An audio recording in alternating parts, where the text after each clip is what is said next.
Classic. Classic me. Sorry, guys. Sometimes I bump it when it comes up, so I'll restart. Let everybody catch back up. All right. Now that everybody's caught back up, I'm gonna be probably busy through most of this episode. We had some caliber launches from submarines in the Black Sea. We had some Kinjal launches from MiG 31s, and we have Tu 95s that just went airborne. So I'm gonna be darting back to my phone, back and forth from my phone to this. So if you guys see me, I'm not ignoring you. I'm just trying to get updates. And tomorrow I will get to use my very special thumbnail with the Kinjals on it. So that should be fun. All right, guys. We got some map updates. Everybody's in here now. Yeah, we got enough people in here now. All right. Welcome. This is episode number 50. Woo! Of Calibrated with Scott. I'm Scott, of course. We have so much to talk about today. You guys can expect these live streams now daily. There is enough information coming out now daily that these live streams are going to be regular and expected. I just put out my schedule on my Telegram, but weekdays, every day, my live streams are going to be at 12 p.m. or I'm sorry, 2 p.m. Eastern Standard Time. So that means that my European audience and my American audience will be able to watch me live. I think that that's the right place to balance it out. And yeah, I've liked that time of day. So that's where I'm going to keep doing it. So look for me weekdays, 2 p.m. Eastern Standard Time, which is 12 p.m. my time, on YouTube and Twitter. That's where I'll be. So yeah, got a little bit of a schedule down. Weekends are going to be different. And if I have guests on, that's also going to be a shift in time. But for my standard map update live streams, 2 p.m. Eastern Standard Time, guys. So yeah, before we get into it, oh man, I didn't put my stuff in my description again. God damn it. I'll do that in a second. But if you guys go into any of the descriptions of my videos after my video, you'll be able to find my Telegram, my Twitter, and my Patreon. Those are the easiest ways you guys can support me. Obviously, the easiest way is to just like and subscribe this video if you're watching on YouTube.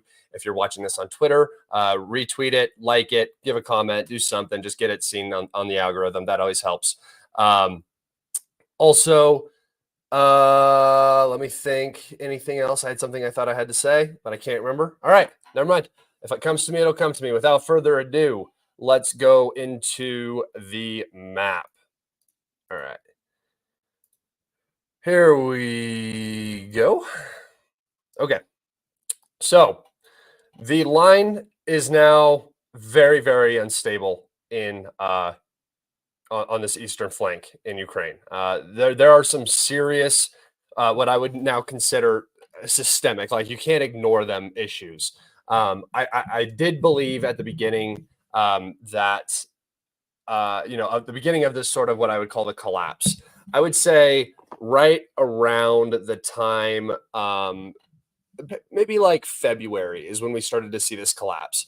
And I'm going to talk about that a little bit and go through what I'm talking about. So we saw Avdiivka collapse, right? We saw these fortifications on the eastern side get penetrated through that tunneling operation. Penetrated through the tunneling operation is a funny thing to say.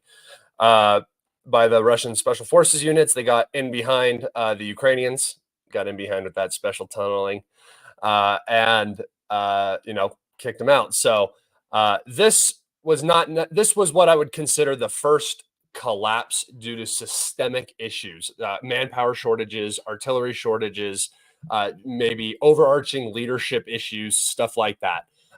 Stuff that if it is ignored, it's going to repeat. Avdiivka isn't just a one-off, right? So after Avdiivka, we saw this line collapse, and basically the Ukrainians got routed out. There was supposed to be a rear guard here that was supposed to defend. That was the 3rd Azov Brigade. Third or fifth. They all tucked tail and ran.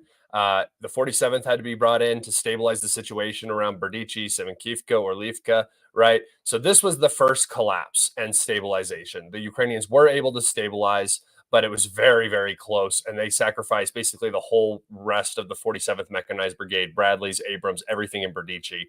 And we're going to talk about the Abrams, how the West has now asked Ukraine to pull them back. I don't necessarily know if that is just an excuse for why we're not seeing Abrams. But again, why even give your Western equipment if it's so valuable and it can't be used on the battlefield? And the reason they're claiming is because of FPVs, which is the reason is the exact claim we made, is that you fly an FPV into an Abrams engine, it doesn't matter, right? It's going to be stopped in the middle of the battlefield because the engine's not protected against RPG hits, right? And you just immobilize it, and then you can finish it off however you want. Interestingly enough, of the 5 we've seen lost, 2 were from ATGMs and mines. So, I mean, FPVs are a problem, but I think the problem is the Abrams tank in Ukraine. That's the big issue, right? So, we saw the sacrifice of the 47th Brigade here in Berdichi. They took some massive losses, and after that, things sort of stabilized for a little while. We saw some pressure up around Chasiv Yar. We saw some minor breakthroughs here up in Chasiv Yar. We saw Ivanivsky fall, but these are long-term battles right outside of Bakhmut. They can, you can just dismiss this as the Ukrainians are just backing up and exhausting the Russians. This all makes sense. This wasn't incredibly fast gains over here.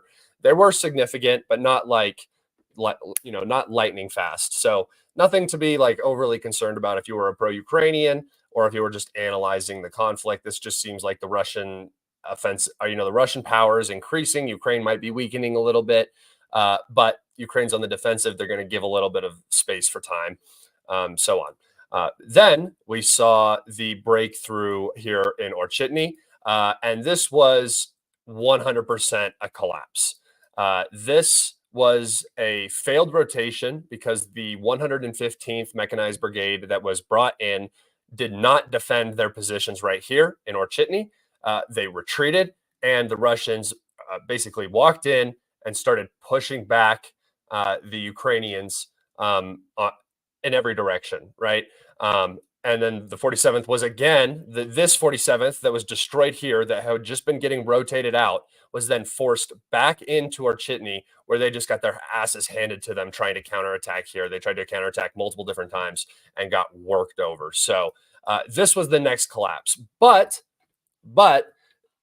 in terms of, the excuses and the cope that come out, you could still say, well, this was actually just one insubordinate unit, right? This doesn't mar the Ukrainian military with an air of, collapse, with, shaky, unstable. This could just be a single unit that didn't obey orders, and it's a localized issue, whatever. This collapse right here, all of this progress, you could technically make that argument. Now, when we move down to Krasnohorivka, and then we have some updates over here, this will not be able to be excused in that same way. I put out a tweet about this today, and I just wanted to explain it a little bit.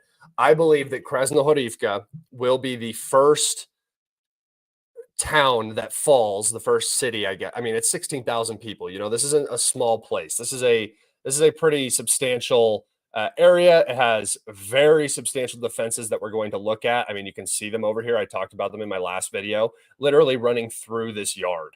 There's probably a trench that goes under this house, under the pad, into like an underground little bunker here for them to defend themselves. You can see how this place is it's just littered. It's just littered with trench lines and fortifications. So very, very, very advantageous defensive positions here. That's collapsing. This is even more concerning. The Russians are definitely in the industrial plant. It is likely that it has been fully captured. We just don't have any geolocations. And the Ukrainians have likely retreated into the civilian sector here. And when Krasnohorivka falls, because all of this right here, all of this gain has come in about a week or two. So this is a major collapse. This is representing systemic issues in the Ukrainian military with Ukrainian leadership, the inability to move reserves around, the inability to stabilize a section of the front. And they're already trying to stabilize the Avdiivka salient around Orchitny. So, I mean, this is just south. There should be massive resources pouring into this southern Pokrovsk area, right? Pokrovsk should be humming as a logistics hub. There should be all the artillery shells, all the HIMARS, everything in this region trying to stem this advance, and they still can't do it. It's just going to continue to snowball, and it's going to continue to get worse, especially up here where the Russians are just not stopping. And I mean, if you're looking at this, the Ukrainian second line of, or third line of defense, rather, I should say, like right here, is basically in the gray zone or already breached. This whole pocket, I'll just outline it a little bit like this. Actually, let's do this. This whole pocket right here from the railroad down to these reservoirs is in extreme jeopardy now, right? So let's go orange.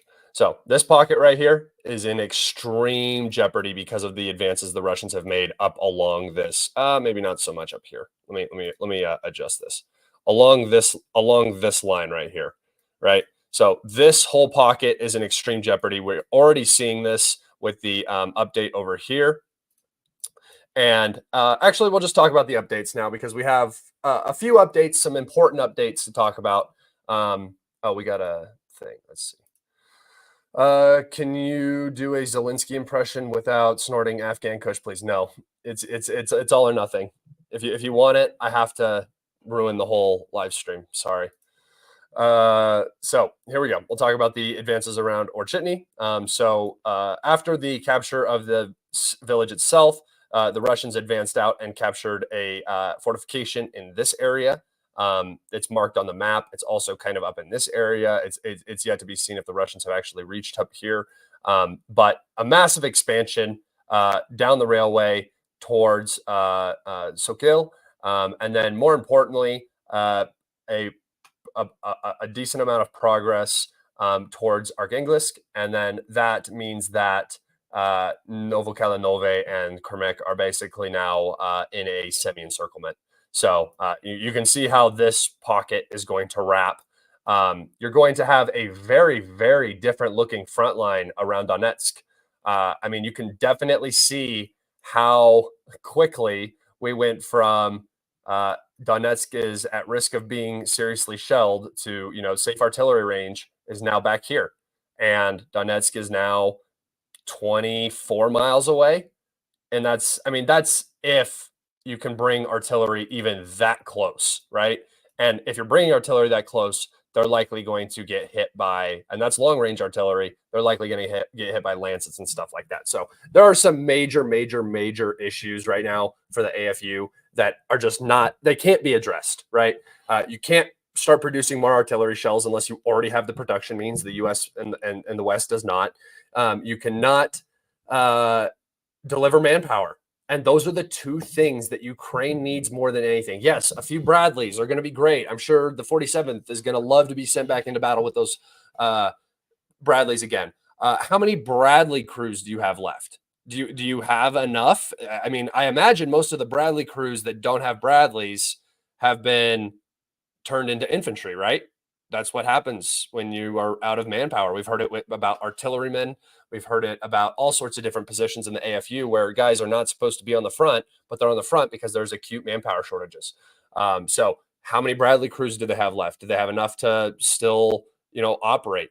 And even if they do, how many Bradleys are going to be given? Again, we got no numbers on any of this aid that was delivered. We're going to talk about some more aid that was just announced by the West and how it literally is all meaningless. It's so pathetic. I can't believe that's what's going on. Remember, guys, if you have questions, you can always ask them through super chats, and I will answer them during the live stream. I forgot to mention that at the beginning. All right. So now to the south of Orchitny, we have a rather significant update. This update is significant because this is the second line of defense being evacuated. The Russians are now on the high ground outside of Simonkiivka. They are also in full control of Berdichi now. There were times when the Russians had progressed up through here and then they were pushed out. The Ukrainians were counterattacking really hard because they needed. I mean, this was their line, right? They used to be able to operate out of Novobagmotivka and Solovio, Solovovo. Um, and once Orchitny fell and those fell in the next line of defense, I mean, there's no way you hold this. So this is a cascade effect right here. Orchitny falls, the high ground is captured. Everything on the low ground in these valleys is just going to slowly fall. You're going to watch the Russians basically probably eat their way out to about here, and then I feel like they're going to have a more difficult time approaching the actual reservoir. But we'll see. We'll see how the situation sustains itself for Ukraine. Again, a small advance out here outside of Kermak and the encirclement. So, all right, now down in Krasnohorivka. I had turned this red, but if you guys remember, there was a green section here yesterday. It's likely that this entire area right here is now under Russian control. I can't imagine that the Ukrainians are sitting out in this field. Like we just don't have geolocation, so I'm not going to update the map with that. It's also likely that most of this. Oh man, you can just see the trenches up here. This is crazy.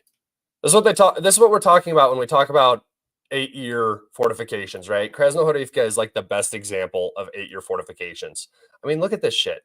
Look at how long this trench is. This trench is what? Over a mile? That's crazy. That's insane.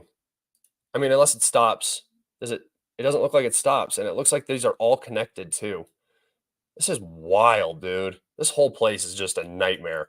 But this is exactly why it's so the Ukrainians to defend it. And you can see here the trenches underneath the house. I already showed this, but it's just like it's like a little ant hill. There's just tunnels that go everywhere.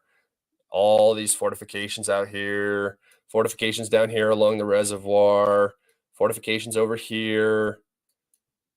Ugh, it's just a mess, but it's collapsing on this eastern side. It's very important that the Russians capture those trench lines. It's going to make operations into Krasnohorivka very easy. And I don't know what the Ukrainians have back here for their next defense line. We could definitely see another explosion out from Krasnohorivka, and it could definitely look something like this, where all of this territory becomes Russian, right? Because it's just so hard to hold on to specific areas once you lose massive defense structures. Like we saw, this was lost, and this is now being lost. This is going to just rip open this entire front, guys. Guys, I don't want to insist upon anything. I don't want to, overly direct you guys and make you guys biased, but oops, too far. But this is probably a good place to keep your eyes on. Oh, all right. With these advances too, just to talk about this, with these advances up here, if they capture Arkhangelsk and then up into Kalinove, and then they're behind New York and Donetsk. So I just read a Ukrainian. It's the Ukrainian propaganda page that I quite often refer to. It's not propaganda because his information is usually pretty good. It's usually solid. He talks about Ukrainian setbacks and stuff like that. He's a little delayed, but as is anybody when they're reporting bad information. He's kind of gone on a doomer pill lately because of how bad the situation is, and he's in contact with people on the front line, so he knows very much what's going on. He's in Ukraine. He's like a real pro-Ukrainian, not like a hobby pro-Ukrainian.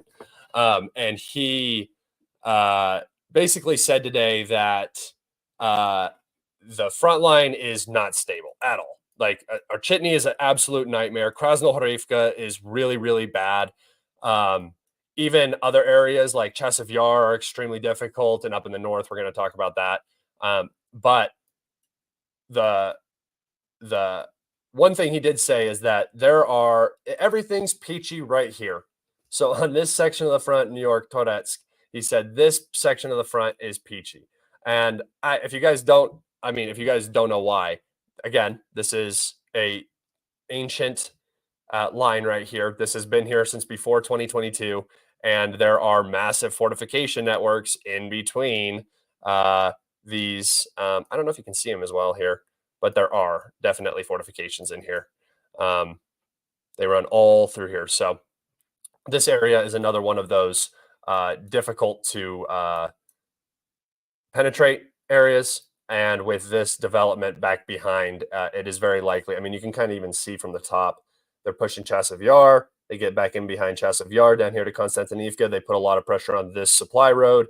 They come up through here, push up through Vadyan, and then put pressure on this supply road and get put pressure behind. And then you don't even have to fight in the city. You're just going to force retreats because there's just not a Ukrainian army standing in the Russians' way now. Like, I think you guys are. I think that you guys are really about to see like what I'm talking about come true very, very quickly. I mean, it's already kind of coming true what I've been saying. I told you that this was going to start snowballing. They don't have the defenses here. It's hard when it's over weeks, right? It's hard to see like when I said something like 4 weeks ago. Like it's hard for you guys to remember. I know, but these lines are not well defended. They're not built up the way these lines are. And this has just been a progressively worsening situation for the AFU. Okay. Up here in the north, we have a small advance. It just means that the Russians are doing something in this region. Kasilovka, they say that the Russians captured the bus station and this first road, the bus depot, train depot, whatever, and this first road. So it's an important area. Obviously, the Ukrainians are defending this. We saw the Russian advance down here through Tabivka a while ago, and I think we are going to see a renewal of Russian operations on this side of the Oskal River. Again, I don't know if we're going to see movement into Kharkov or Sumy. I still have not seen any evidence of that N grouping in the north, like any like demarcation or anything. So if that ends up showing up, it'll be interesting, but right now I don't have my hopes set on Kharkov and Sumy. I think it would be an intelligent move. I think it would open up the front and force rotation. I think they might try to do some, shenanigans up here to try to get the Ukrainians to shift forces. But in terms of an actual operation, I don't think we're going to see it right away until there is a major collapse in the Donbass that needs to be paid attention to. But I could be wrong, and if I am, hey. I'm glad I'm wrong because I do think that would be a good risk for the Russians to take. If Chasiv Yar is taken, it will be a great threat to Slavyansk, Kramatorsk. Shouldn't UA focus on holding it because it's on the high ground? Yes. So I can actually just take us over to the topographical map and just show some of the new listeners as well, because everybody should look at topographical maps. If I was king, schools would be filled with topographical maps. All right. Here we go. So yes, you can see how Chasiv Yar is on this strategic high ground. It looks down on Kramatorsk, Slavyansk, Druskivka, Konstantinivka over here. Here's Donetsk in New York. I know you guys can't read it. I've just looked at this map so much I know exactly what I'm looking at. And if the Russians, which they are already on the high ground right here on this side of the canal, if the Russians capture Chasiv Yar and the full high ground, they will just be looking downhill on all of these settlements. It's going to make logistics very difficult. This will probably be the end of the Donbass. So yes, it is very important. But also, if you just go to the south, you can see how Orchitny is in the exact same position as Chasiv Yar. It's just on the southern end. And I've said Pokrovsk back here is a lot like Izum up here, right? Not necessarily in terms of high ground, but the road connections that they offer. So if the Russians push it in through Orchitny onto this high ground, they will be looking down the exact same on this valley, because all of these urban conglomerates are in valleys, right? They build them along creeks and rivers and stuff like that. That's what's going on. So If the Russians get into Chasiv Yar, they're on the high ground. If they get down behind Orchitny over here, they're on the high ground. And Pokrovsk is even worse back here. So, yeah, just look at the high ground. You can see where the Russians. You can see what the Russian plan is. They also definitely want to progress out of Krasnohorivka onto this high ground. And then when you zoom out even further, you can see how high Donetsk is just compared to everywhere else. There's just nothing quite like it. The Russians control all of this high ground right here. All of it in the southern Donbass. So, yep, they've positioned themselves well. Yo, Scott, can you please do Ursula von der Leyen impression? Oh my God. How does she talk? 500,000 military officers. Isn't that what she said? 100,000? How many did she say? And our best guess for casualties? For me, I did the math with excessive male deaths in Ukraine. And it came out to, I think it was like something like 200,000 or 120 to 165,000 KIA with a give or take of like, I think 20,000 on the high end or low end for accidental deaths and stuff that are not related to combat deaths. And so, I mean, by now, probably 200,000. And the casualties wounded in action were from 200,000 to 400,000, irreversible. So that those men cannot come back to combat. 200,000 to 400,000. And I mean, that's not actually that bad, especially considering the Russians are, I think that the U.S. estimate for Russian losses is actually very close, 350,000 total casualties. They said that like 2 months ago. That makes sense to me. That number seems very realistic. If you do a normal 4-to-1 or 5-to-1 ratio, you're talking about 60 to 80,000 Russian KIA, right? And then 200,000 irreversible wounded that won't come back, or 215,000 or whatever. So I think that's pretty accurate, especially because that lines up with Mediazona. I usually just do Mediazona plus 20,000 for the ones that they miss. So 60 to 80,000 seems very realistic. Can you tell us about the situation on the U.S. campus Palestine protest? Heard it's crazy. Yeah, there's one at the school here. I don't know. I think American liberals are pretty freaking stupid. I'm not an Israel guy, obviously, but I'm also not an idiot. And it's so funny watching like lesbian and gay people that are like, Hamas is great. It's like, okay. I don't think you quite understand what's going on. I think you're wrapped up in a little bit of the propaganda and you don't really know why you're here. It's great that you're protesting the slaughter, the genocide of Palestine, or of Gaza. But yeah, saying Hamas is good is not a great look. And then yelling a bunch of super anti-Semitic things is also just gives them exactly what they want. So American liberals, if you're listening, which you're not, don't be anti-Semitic and don't be pro-terrorist organizations. Whether you believe that they're doing something just or not, it's not a way to get people on your side. Say, hey, we don't necessarily like Hamas. We don't agree with them. But Hamas also isn't the Palestinian people, and those are the people who are dying. Is that so hard to say? Why does it have to be old 50-year-old Berkeley teachers getting punched in the face by cops for supporting both terrorists at the same time? Like both of them are supporting the wrong side of the whole thing. It's a joke, man. And it's also just a freaking distraction. It's just a distraction.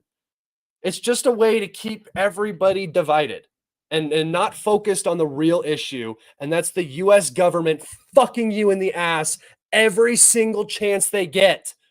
And your right to protest is great. Go protest. But it doesn't change anything. You think you're going to change the Israeli lobby that way?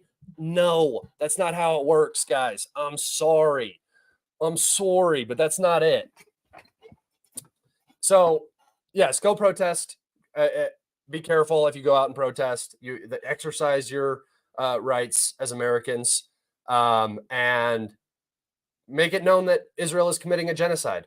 But also, please do not go and look like complete idiots and be counterproductive to your argument and also say that Hamas is good. Because whether you support Hamas or not, guys, Hamas went in and killed people. I mean, come on. It's like you can recognize both. And don't be anti-Semitic because it's not a Jew issue. It is a Zionist issue. These people do not care about the Jewish faith. They are not Jews. They are potentially the awful descriptions that often get associated with Jews. But Jews, there are Hasidic Jews on those campuses protesting against Israel right now.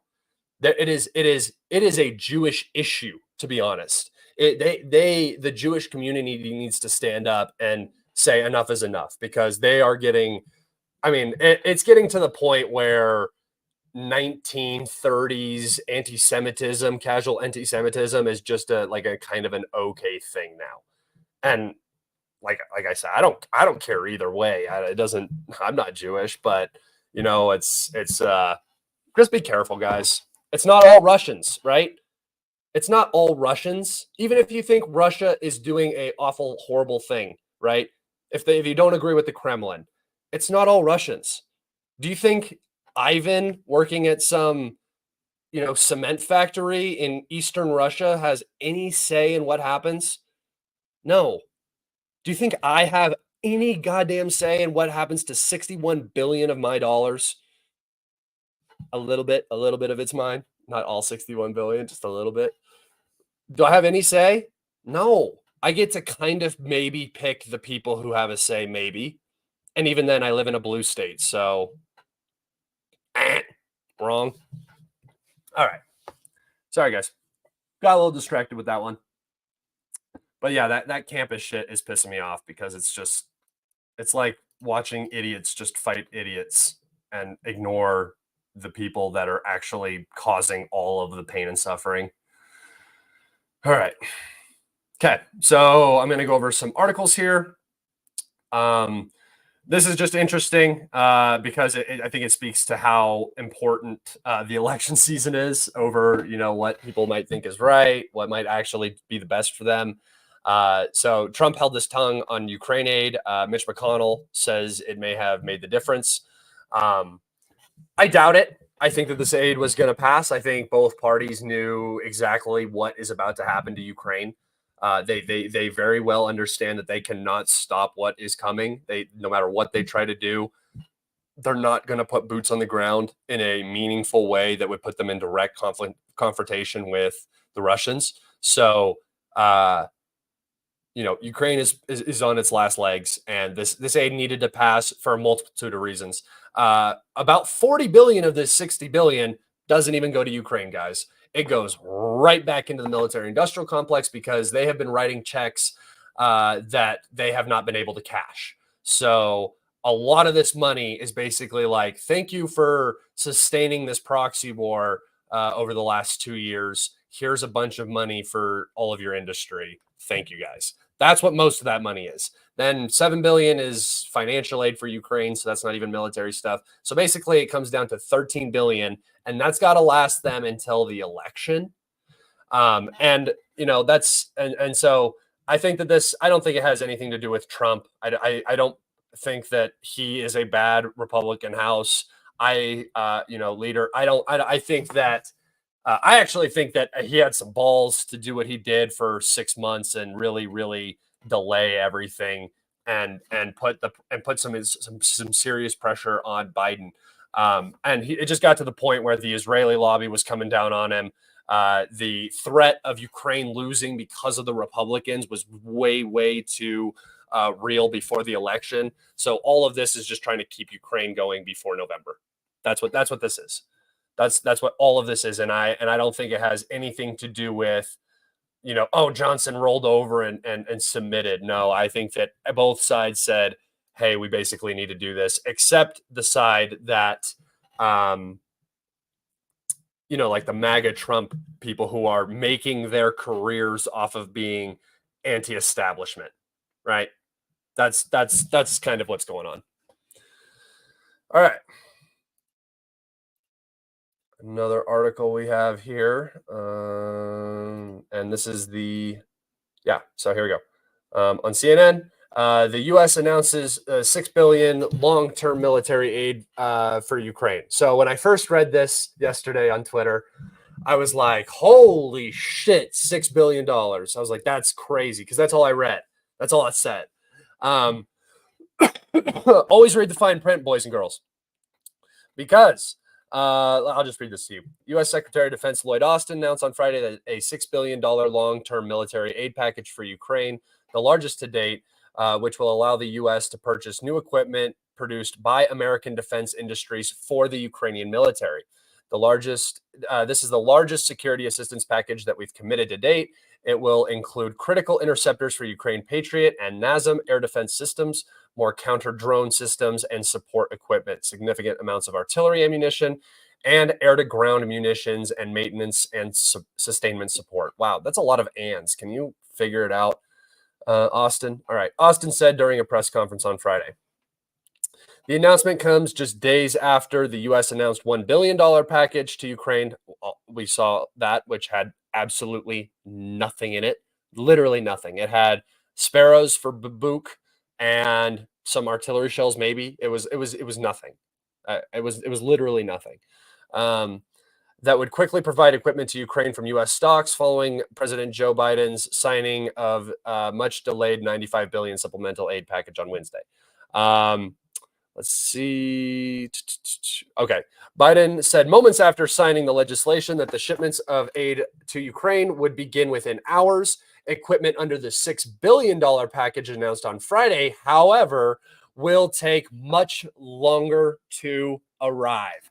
Oh, wow. So, guys, what do you think that means? How much longer?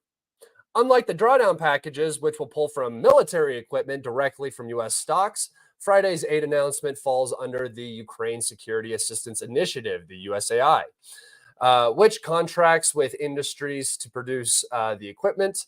The USAI is intended to provide Ukraine with long-term supplies of weapon and equipment. No, the fuck it isn't. No, it's not, guys. That is a lie. What this is meant to do is to begin replenishing DoD stocks. This money being spent will never be seen in Ukraine. Probably.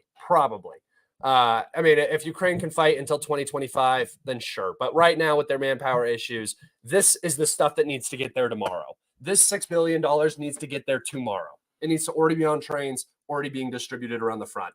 That's not going to happen. They're talking 2025, 2026. Are you kidding me? 2026?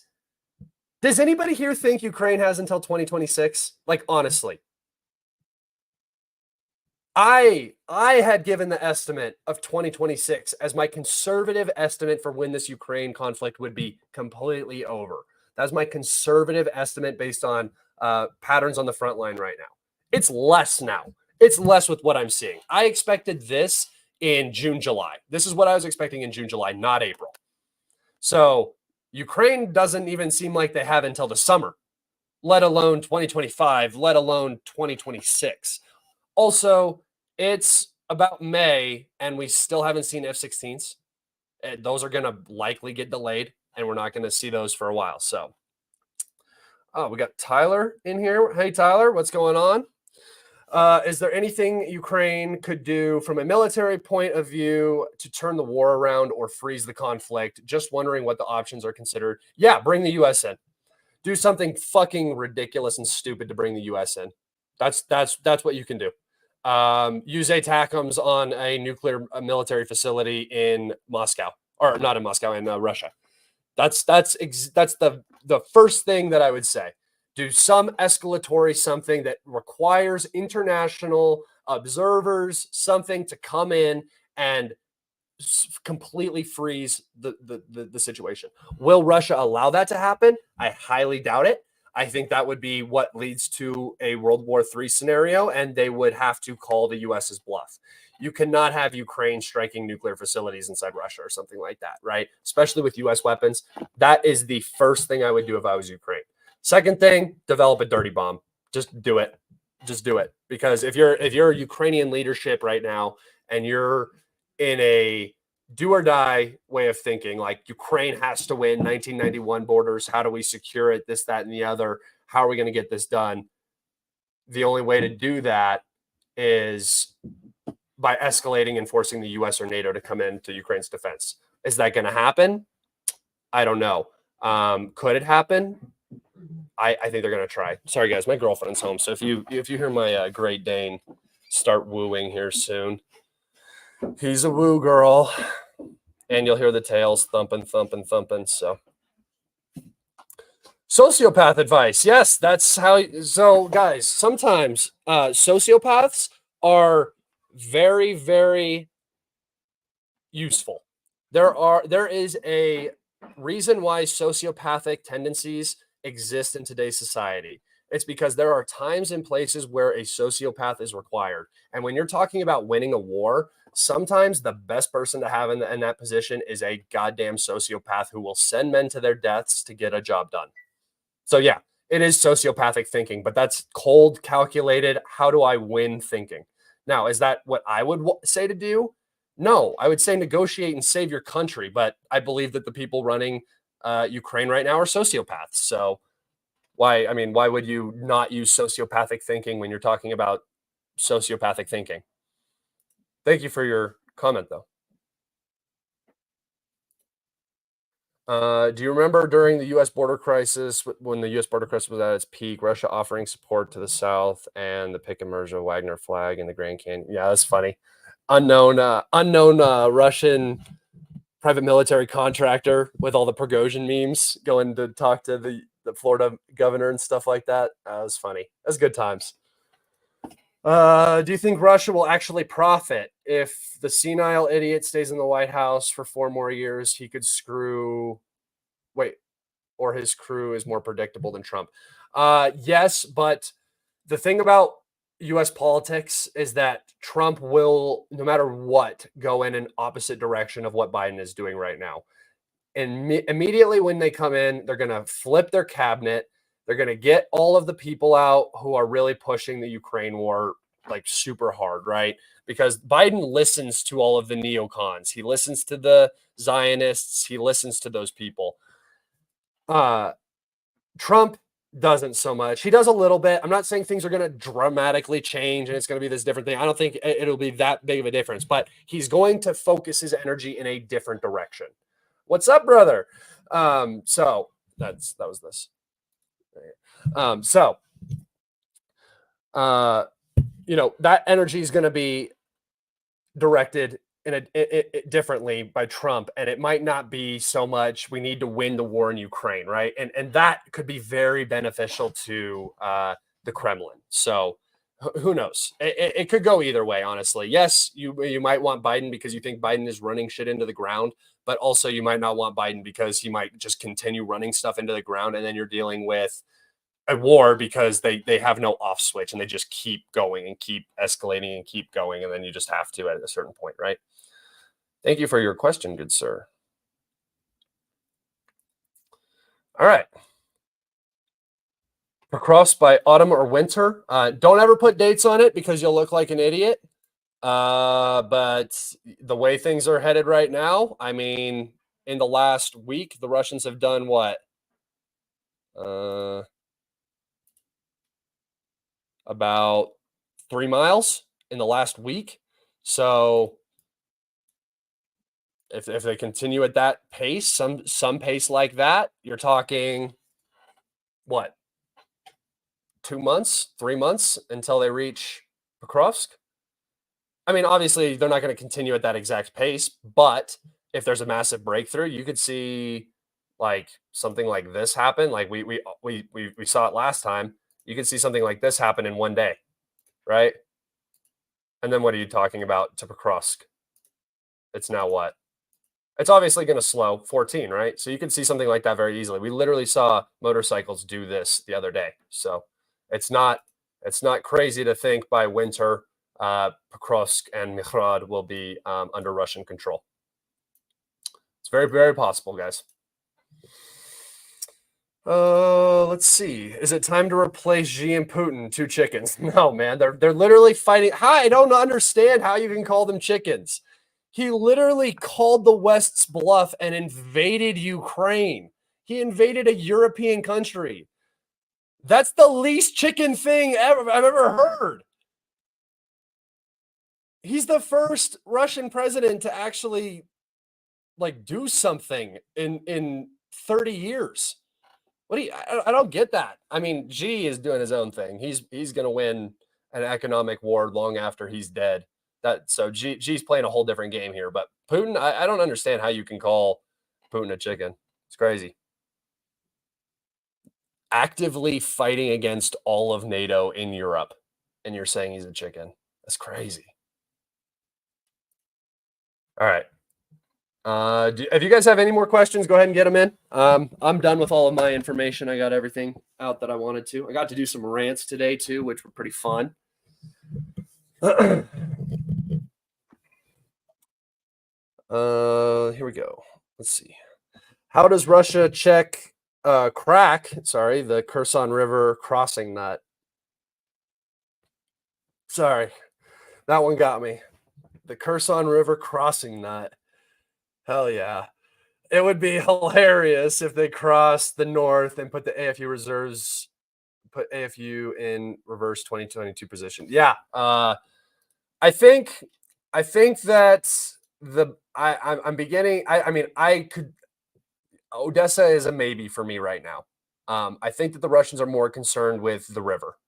I think this is all much more important. Securing this would be a win for Russia. This right here is a win. This is a complete victory, but it's going to be very difficult to manage Odessa and Nikolaev, at least right now, in terms of keeping the West out of Ukraine, because this would be a complete defeat for the West. This, you could make an argument that you maintained Ukraine, you beat the Russians in some way, even though they took half the country, this, that, and the other. And then as Ukraine, the idea of Ukraine joining NATO, the EU, that stuff starts to fade. 10 years down the line, I mean, 5 years down the line, even, you could see hostilities reignite with a completely non-supportive Europe and US. I mean, that's part of it, right? That's part of the reason that the Russians were aiding the rebels in the East, right? Was because as long as there was this conflict going on, Ukraine could not join NATO and the EU. The whole thing, all of this and Crimea was to create, I mean, Crimea was strategic. They had to take Crimea, but Crimea and this conflict in the East, the civil war, prevented Ukraine from, establishing its NATO membership and EU membership after the coup, right? So everything has an equal and opposite reaction. And if the Russians try to landlock Ukraine down here, that could be a no-no for Europe and the West. That could be their red line where they have to get involved. So, I mean, in terms of how they would cross it, I think that they would cross it the exact same way that the Ukrainians crossed it. This is all different, by the way. This does not look the same down here. This river delta is completely different now. It got all messed up when the dam broke, but this dam right here actually, but it will probably be some little island hopping like they did in Krinky, and just come across and then establish themselves. The thing is if the Russians cross the river, there won't be much of a Ukrainian army because they will have lost over here. So I don't think necessarily crossing the river is going to be like a quote unquote tough nut to crack, like you mentioned. All right, let's see. Only way to get to Odessa is to capture Zaporozhye. I mean, I think Zaporozhye is going to get captured either way. But yeah, that would be the easiest way. They're going to blow the bridges, though. The Ukrainians will. They're going to blow the bridges. There's no way these bridges stay up. I think the Russians want them to stay up, but I think the Ukrainians will blow it and then isolate this side of the river. But yes, if they capture Zaporozhye, that will make crossing much easier. Are you guys good? Oh wait, was I? Oh, I was showing the map. My bad. My bad, guys.